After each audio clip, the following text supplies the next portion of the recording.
It's John Donaldson Day all across Missouri. The left-handed pitcher had a career that spanned decades. Now his life and his legacy are teaching us about much more than the game of baseball. 41 Action News anchor Dia Wall has his story. Sometimes you have to look back to move forward. No one is going to believe that you could find a Hall of Fame caliber baseball player that nobody knows anything about.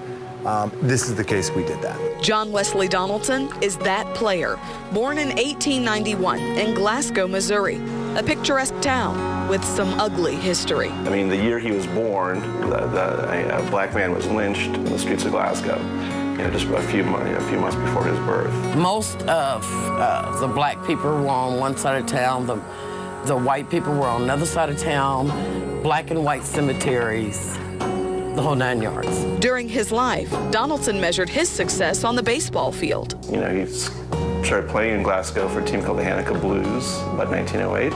33 years of career, nearly 700 pitching appearances, more wins and strikeouts than any segregated pitcher in the history of baseball. It's important to understand this guy was mammoth. Pete Gorton wanted to turn the page and create a new chapter for that left-handed pitcher. Literally thousands of people sent in box scores or game accounts from their local newspaper, and we have somewhere around 2,500 games that he played in. Now his hometown, population 1,103, is honoring him. He didn't get his due when it was actually due to him through no control of his own, and I think people here think it's a long time coming. I knew nothing about him until this all started. I didn't even know that he grew up here or anything. The baseball field is now John Donaldson Field.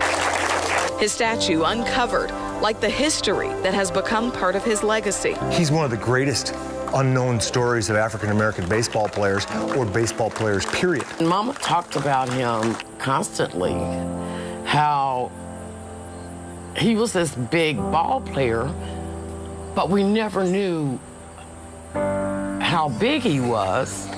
We were in awe. This was my uncle. He named the Kansas City Monarchs and pitched for them, too. Check out this picture. He's on the top row, second from the left. He's vital to the Kansas City Monarchs franchise.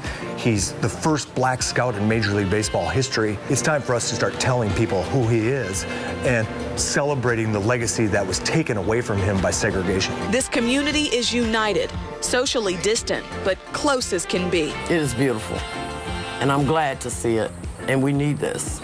We need to come together. They have a giant who came from their town.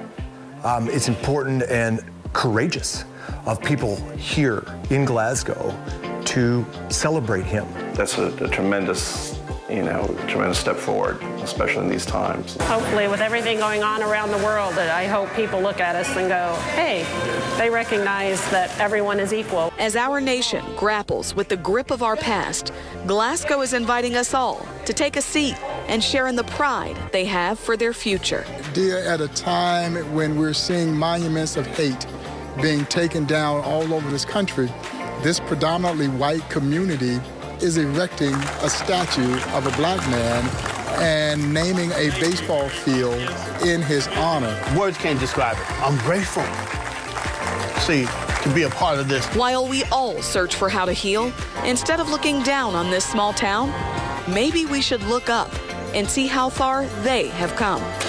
John, you did it. A brand new day. Brand new day. Let's keep swinging.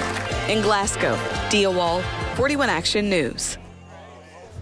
February marked 100 years since the Negro Leagues were founded here in Kansas City. We're celebrating by sharing the stories of the past and how they're still impacting our communities today. Just last month, Major League Baseball made history. All 30 teams wore a patch honoring the Negro Leagues. And again, this year marks the Negro League's 100th anniversary. You can see many more stories and follow the league's amazing impact over on our website, kshb.com/NLB100.